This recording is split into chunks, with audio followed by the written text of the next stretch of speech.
Rika at Ali. Ano yung nakakahibang na ginawa ninyo rito? Yung threesome, feeling ko. Kasi may paano yung drive. Oh, Eiffel Tower, gano'n. Yun po.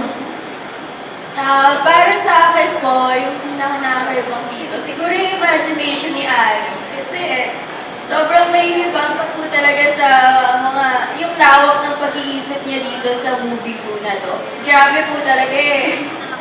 Saka siguro yung bigay ng mga emotions ng bawat characters, talagang pag pinanood niya talaga, ang ganda talaga, ang galing ng music. Ay, direct follow-up na lang. Ano yung parang gusto mong iparating o mensahe o statement sa pelikula nito? Huwag kayo magba-best friend. Joke lang.